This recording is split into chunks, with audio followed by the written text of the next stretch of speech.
Bonjour et bienvenue dans notre émission de jardin. Planter, semer, se nourrir du potager ou bien tout simplement vivre entouré de végétation, c'est ce que nous allons vous proposer dans ce numéro.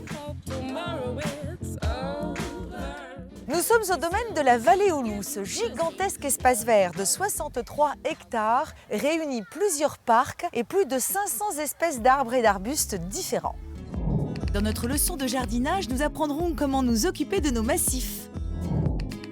Ensuite, on traversera l'Atlantique pour découvrir un jardin près de Montréal. Puis nous vous décrypterons les tendances en matière de terrasses et de jardin. Et enfin, nous prendrons les leçons d'un chef pour bien cuisiner le chou. Un grand nombre d'entre nous ne possèdent pas de jardin. Le jardin collectif urbain permet de nous réunir autour d'un projet commun. Ces jardins urbains sont nés à New York dans les années 70. En France, le premier jardin communautaire a été créé à Lille en 1997. Ils intègrent tous la notion de plaisir et de partage.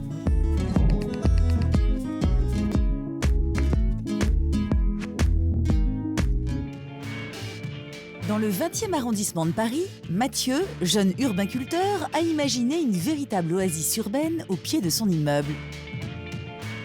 Avec les autres habitants du quartier, ils y ont semé une multitude de bonnes idées pour créer un esprit récup, plein de bon sens écologique et propice au développement de la faune et de la flore. Un lieu où chacun peut venir y mettre son grain d'herbe en toute convivialité.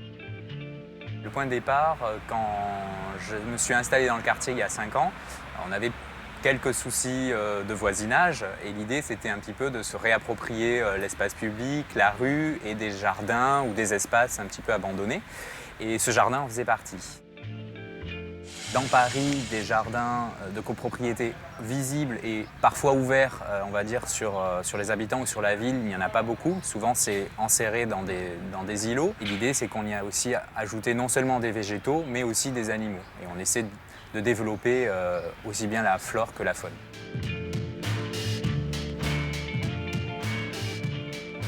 Ici, donc on est à l'entrée du jardin. On a tout l'aspect progressif entre le jardin, on va dire, de sous-bois ou de terre de bruyère, qui est plutôt à l'ombre, jusqu'au jardin plus sauvage, exposé au soleil.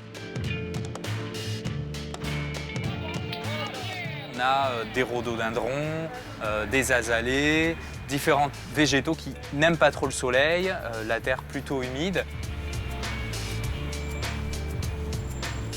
C'est une vieille cuve, une vieille timbale en fait à musique. On aime bien récupérer des objets en brocante pour animer le jardin, pour créer un peu une atmosphère voilà, un peu sympa. Si on emprunte le petit chemin, on a des fougères évidemment qui poussent plutôt à l'ombre. C'est une zone que je vais progressivement densifier. L'idée, c'est que ce soit expérimental. J'implante 1, 2, 3 plants et si ça fonctionne, je reprends la même plante et je densifie. Alors là, il y a un coin assez intéressant, c'est la maison des poules, la cabane des poules. Suivez-moi.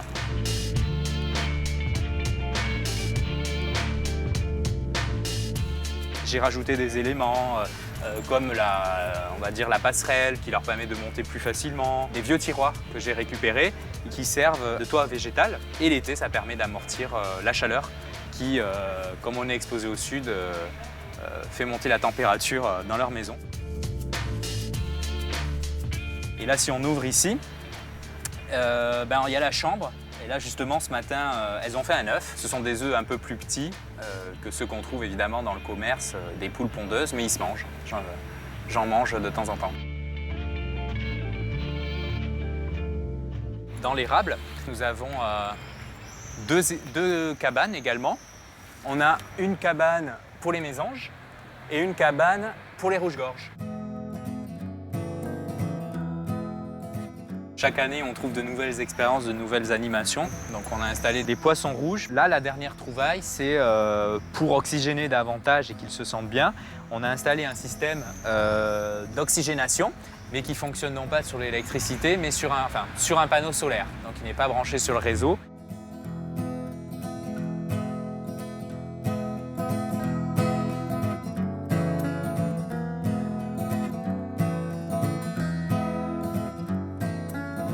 Ces points d'eau, c'était justement un petit peu pour réévoquer l'histoire de ce jardin et l'histoire du quartier. Parce que là, juste derrière la grille, il y avait autrefois un lac. En fait, dans les années 1900, un grand lac avait été creusé pour de l'animation. On pouvait faire du canotage et ça venait jusqu'au bord. Finalement, ici, on était, on va dire, sur la plage du lac. Tout à l'heure, on avait l'hôtel à Moineau et ici, on est en train d'essayer de créer un hôtel insectes. Ça a une vocation surtout pédagogique, un petit peu esthétique et ça permet, dans différentes cases, de pouvoir accueillir différents types d'insectes. Ça peut être des pince-oreilles, des abeilles solitaires, des coccinelles.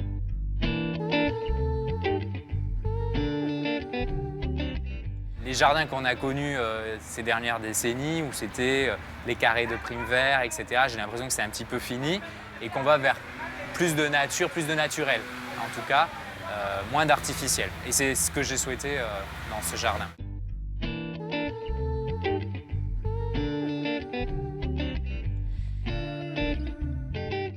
Ce qui m'apporte ce jardin, c'est un peu une bulle, une respiration, une façon aussi de penser à autre chose, de faire autre chose.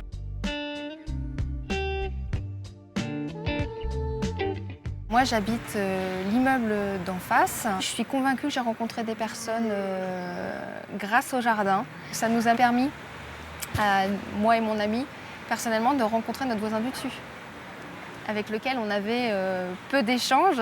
Et c'est finalement par le biais du jardin, en se croisant dans le jardin, autour du jardin, en parlant du compost, qu'on a pu établir des relations qu'on n'avait pas du tout avant, en fait. Un des points forts de ce jardin, c'est qu'il détend les relations entre les voisins et même il les provoque. Et depuis 3-4 ans que je participe à l'animation de ce jardin, il n'y a pas de journée où je traverse le quartier sans saluer quelqu'un. Ça n'arrive plus.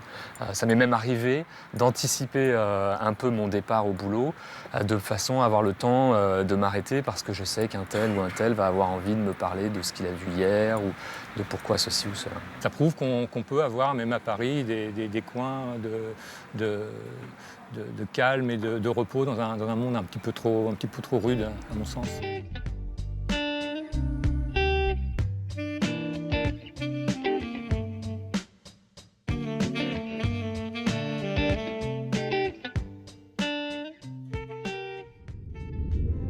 Voilà ce que l'on appelle un jardin vivant, plein de bon sens, dans le respect de notre mère nature.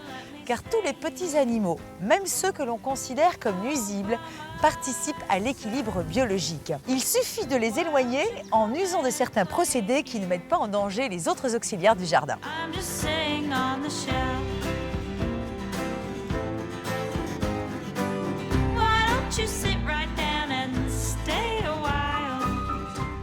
Qu'il soit petit ou grand, installer dans son jardin un massif beau et fleuri toute l'année n'est pas une utopie.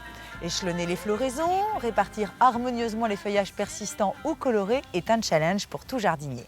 Pour vous aider à relever le défi, voici notre conseil d'expert.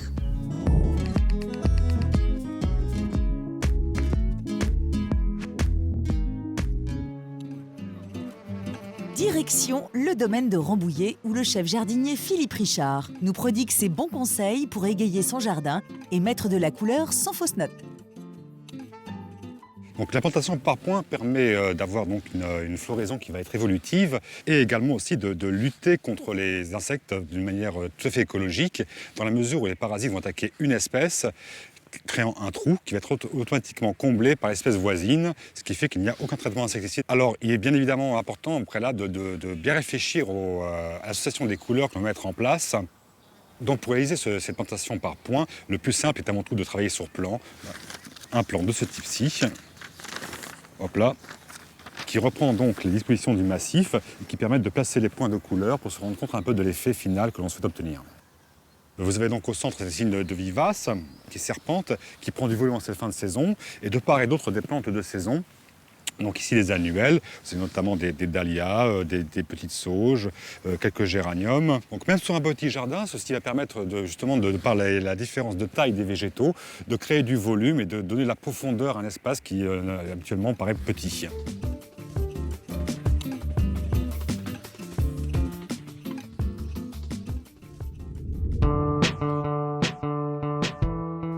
En complément du plan qui vous permettra de composer votre massif en fonction des couleurs et du choix des plantes, une petite astuce consiste à utiliser une corde ou un cordon que vous disposerez au sol. Ainsi, vous pourrez corriger les courbes et ajuster le volume de votre massif à l'échelle réelle.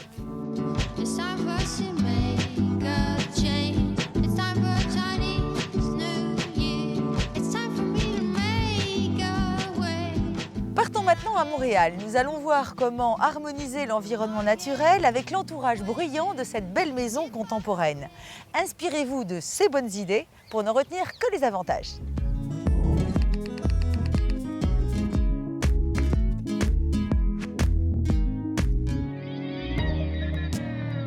Au bord de la rivière des Prairies, cette maison de famille se distingue par ses lignes sobres et contemporaines. Mais derrière cette façade de béton brut, les architectes ont dû faire preuve d'une réelle ingéniosité pour créer une piscine et un espace jardin préservé de la circulation environnante.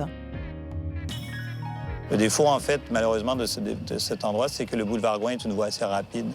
Et donc, la maison, l'idée, c'est de réussir à créer cette relation entre la maison et la rivière. La maison est littéralement protégée derrière ce mur. En fait, on n'a pas ouvert la maison sur le boulevard. On a créé un grand mur, qui est littéralement un mur écran, qui sert à la fois de soutènement. Donc, ce mur qui vient border le garage sert finalement à retenir la terre parce qu'on a remonté, en fait, le sol de presque 5 pieds. Donc, la maison est posée sur un socle qui est protégé par ce mur et qui nous protège finalement du boulevard. Et c'est ce socle qui nous permet d'avoir une vue surélevée sur la rivière. Cette piscine-ci est vraiment une extension de la maison. Ça veut dire que ce qu'on voulait, c'est que la piscine soit vraiment partie prenante de l'intérieur. Alors, lorsqu'on est à l'intérieur de la maison, finalement, on voit la piscine et elle est comme une extension. La piscine est relativement petite puisqu'on ne voudrait pas que la piscine soit disproportionnée par rapport à la maison. En fait, comme elle vient comme une partie, elle doit avoir un rapport de proportion avec les autres espaces. L'idée, c'est toujours de rester dans les tonalités très douces. Donc, le béton a cette qualité qu'il est presque... En fait, on a toujours l'idée que le béton est gris, mais en fait, je dirais qu'il est presque blanc à l'extérieur. Donc, de la même façon, on travaille avec des blocs de béton qui sont aussi presque blancs, un crépi blanc, des matériaux qui sont toujours dans les tonalités de crème et de blanc, pour garder cette idée un peu d'avoir une maison qui est toujours une maison d'été. En fait, la maison a été implantée de façon un peu atypique. Ça veut dire qu'au lieu que la maison soit implantée directement de front sur la rivière, elle est implantée à perpendiculaire à celle-ci, ce qui fait que le jardin qui s'ouvre entièrement sur la maison, lui, a une vue complète sur la rivière.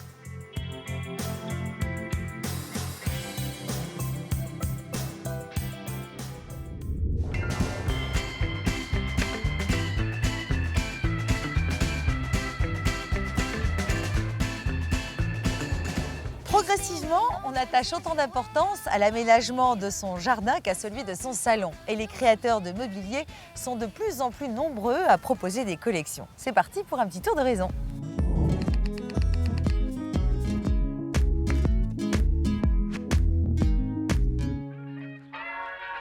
Pour sa terrasse, son balcon ou même son intérieur, fini le total look terre cuite. Mettre du verre chez soi, c'est tendance et les créateurs l'ont bien compris. Voici quelques indispensables à retenir avec un pape du bon goût. Il y a une épure qui va faire que le jardin qu'on va recréer à l'intérieur sera beaucoup plus urbain et beaucoup plus contemporain que les jardins qu'on aura sur son balcon. Quand vous avez un balcon, une terrasse, donc c'est assez facile de travailler l'univers en grand, on va essayer de retravailler cet univers en petit. Donc ce qui est assez intéressant, c'est que déjà on va travailler sur deux choses qui sont très importantes, c'est la forme de l'objet, la matière, et puis c'est vrai qu'on va passer dans un univers végétal, la plante va être un petit peu plus design. On va éviter le géranium, on va éviter les choses comme ça. Ça c'est un moulage de béton, donc on va avoir une forme très contemporaine avec une matière très brute, et c'est là où on va travailler tout un univers de cacté. On va avoir un univers d'ardoise, donc là c'est pareil, on voit que la forme a été travaillée, même si c'est une ardoise brute. Et c'est l'association du brut, du naturel, du bois qui fait qu'on va créer quelque chose de très nature, mais réinterprété et dans un univers plus design. Je pense qu'aujourd'hui, il y a une demande de pouvoir végétaliser un espace en vertical. Donc c'est le PV-Tex, donc c'est un matériau qui est fait à partir de recyclage de PVC automobile. Donc là, un designer a retravaillé l'ensemble du produit. C'est quelque chose qui va aussi bien être à l'intérieur qu'à l'extérieur. Et les codes se mélangent. On a l'impression que c'est une chaise qui est faite avec 3 branches qu'on a récupérées, on a enlevé l'écorce. Donc là, on a fait rentrer l'identité, on va dire, d'une branche, mais tout ça réintégré dans un univers plus urbain. Je pense qu'en fin de compte, il ne faut pas se laisser coincer par des choses classiques. C'est-à-dire que jusqu'à maintenant, on mettait des fleurs dans un vase, une plante dans un pot. Aujourd'hui, ce qui est très marrant, c'est que les gens commencent à s'amuser à détourner un contenant. La preuve avec une vieille botte en caoutchouc ou encore les bocaux de cuisine revisités en pot de fleurs. Pour les amoureux du 100% naturel, la matière de prédilection, c'est le lin. L'une des plus anciennes fibres textiles du monde, savamment travaillée par ces 2 designers pour des créations entièrement made in France. Ça, c'est une de nos dernières nouveautés qui s'appelle On the Rock, parce que l'évocation, c'est l'extérieur qu'on ramène dedans, les terrasses et nos grands-mères en pierre naturelle. Donc c'est 100% lin monté sur latex naturel. On a morcelé le tapis dans l'idée qu'on puisse faire semblant d'avoir 3-4 mètres carrés de tapis parce qu'on va les disposer d'une façon qui occupe plus d'espace. Et ça se nettoie très bien, donc c'est des tapis qui vieillissent bien. Ça, c'est la danseuse, donc qui est une lampe, on peut la poser, mais la suspendre par ici en la mettant en applique. Et puis, c'est une lampe qui bascule et qui est asymétrique, donc ce qui fait que quand on la multiplie, on a l'impression qu'elles sont toutes différentes. Elle existe en version extérieure.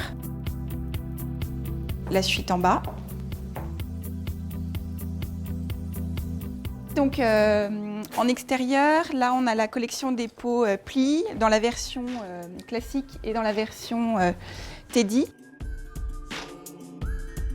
Au départ, on a donc la fibre de lin brut dont on fait ce tissu en 3 dimensions. Et ensuite, on enduit avec de la résine et on place le tissu dans un moule. On met le moule dans un four. On attend que le gâteau soit prêt et on démoule. Voilà. À la différence des cupcakes, où là c'est du thermoformé, donc ça veut dire qu'on a déjà tissé le lin avec son liant, qui est l'amidon de maïs. Et donc là on met dans un moule chauffant et c'est prêt en 3 minutes, quoi. On peut même accélérer le cycle. Ceux-là, ils sont assez récents, donc c'est pour ça qu'ils sont foncés. Après ça, avec le temps, ils deviennent plus clairs, comme le pot cavalier qui est sur la chaise. Le lin, c'est excellent en extérieur. On le sait depuis très longtemps. C'est un matériau qui est anti-fongique naturellement. On n'a pas besoin de le traiter.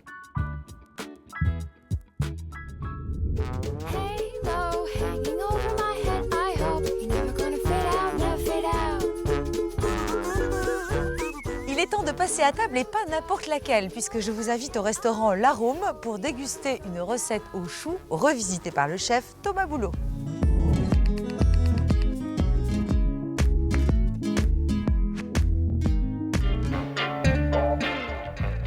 Thomas Boulot est un cuisinier précoce. Tout juste âgé de 28 ans, il devient en 2009 le plus jeune chef étoilé de France. Surdoué, ce fils de boucher est avant tout un grand amoureux des produits du terroir et des légumes qu'il cuisine à toutes les sauces et toutes les saisons. Les légumes, ils suivent les saisons.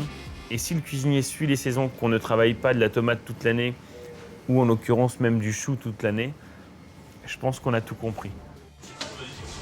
Je travaille plusieurs variétés de choux. Là, on a un chou violet, un chou graffiti. Donc ça, on le fait en râpé cru, on le fait en cuit et on le fait aussi cuit dans du vinaigre, comme un cornichon.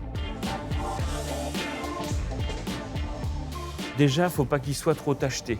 Maintenant, c'est pas parce qu'il a 1 ou 2 taches que c'est grave. Par exemple, sur ce chou romanesco, mais voilà, il faut que ça craque. Quand on est gamin, tout ça, on n'aime pas les choux. C'est le truc où tu pars et tu dis non, tu sors pas de table tant que tu n'as pas fini ton assiette. Je pense que le chou, c'est un légume parmi tant d'autres que j'adore et on le revisite d'une manière à ce que les gens aiment le chou. Je vous propose de passer en cuisine et on va aller cuisiner un petit peu tout ça.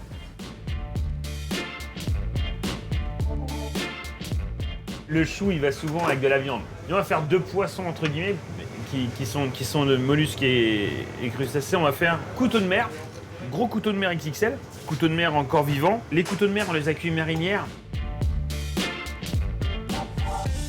On a le chou-fleur graffiti, le chou-fleur violet, le chou cheddar, le chou-fleur jaune et le chou-fleur classique blanc. Ces trois-là, ils vont un tout petit peu changer de couleur, à part le blanc qu'on va les faire mariner au vinaigre, mais tout ça peut devenir des condiments. Là, on va travailler avec les choux graffiti. Donc, c'est des choux-fleurs violets. On a fait que des petites sommités, on dit, de choux, qu'on a fait mariner dans du vinaigre de vin rouge et un petit peu de vinaigre de framboise, qu'on a assaisonné avec des grains de poivre, des feuilles de laurier, un petit peu comme un cornichon. Là, on va introduire la mousseline de chou-fleur.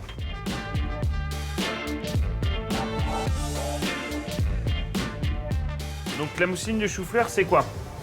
Vous prenez une casserole, vous coupez votre chou-fleur, donc vous faites des têtes de chou-fleur, vous mettez de l'eau bouillante salée à cuire, et pour un chou-fleur, vous prenez une pomme de terre, on va dire une charlotte moyenne, vous la taillez en paysanne, c'est-à-dire en petits triangles, donc assez finement, et vous mettez les grosses têtes de chou-fleur à cuire en même temps que la pomme de terre qui est taillée finement.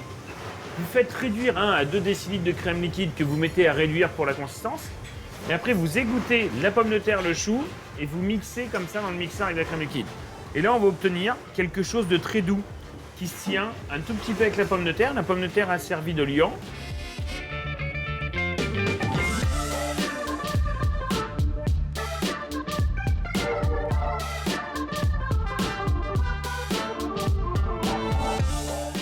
Ça, c'est quelque chose qu'on va nous ici servir en entrée, parce que ça reste quand même quelque chose de froid. Et maintenant, par contre, là, on va prendre le chou cœur de bœuf, toujours le chou graffiti, et on va prendre un chou pointu comme ça en chou rouge. Et là, par contre, on va le travailler en chaud avec des cacahuètes et de l'encornet.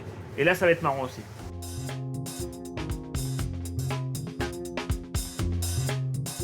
Donc, on découpe tous nos choux. Là, on a le chou violet.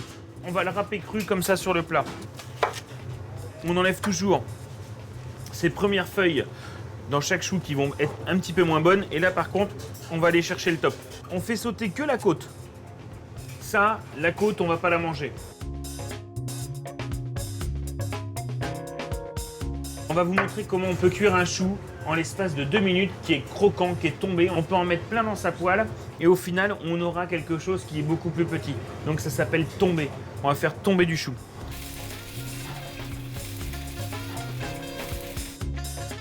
Il lance les feuilles de chou rouge en premier. Là, voilà, au bout de 30 secondes, là on va mettre le chou vert. Et là, Yannick, il va saler. On va mettre une feuille d'aluminium, c'est-à-dire que le sel, il va faire recracher l'eau de végétation des légumes. Là, si on regarde, tout de suite, il y a une coloration qui se forme. Donc, il ne faut pas aller plus loin dans la coloration. C'est-à-dire que là, on est en train de cuire du chou qui va être croquant, qui va pas être amer, qui va être un petit peu coloré à la poêle. Comme si on se faisait un steak, quoi. Donc, c'est ça qui est marrant. Là, on va cuire les encornets. On va les cuire aussi rapidement, en fait, que le chou. Donc, une poêle fumante.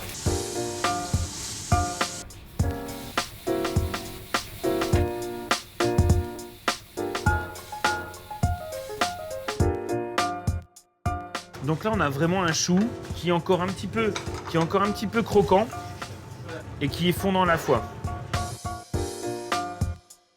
Les encornets. Là, François est en train de mettre un jus à la soubresalle. Donc c'est un jus de volaille infusé comme ça avec une pâte de chorizo. On va ramener un petit côté de fraîcheur dans le chou avec la cacahuète. Donc là, on a mis du basilic pourpre, du basilic vert. Elle va mettre des copeaux de chorizo. On a notre chou cuit, donc le rouge, le vert. Et là, on va prendre notre petit chou de graffiti qu'on avait tout à l'heure avec une microplane, donc une râpe. Et là, on va venir râper un tout petit peu de chou comme ça dessus.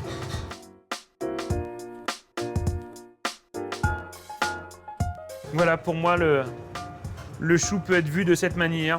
Il faut juste avoir la règle de bien associer les goûts et les saveurs. Voilà, pour moi, c'est ça la cuisine.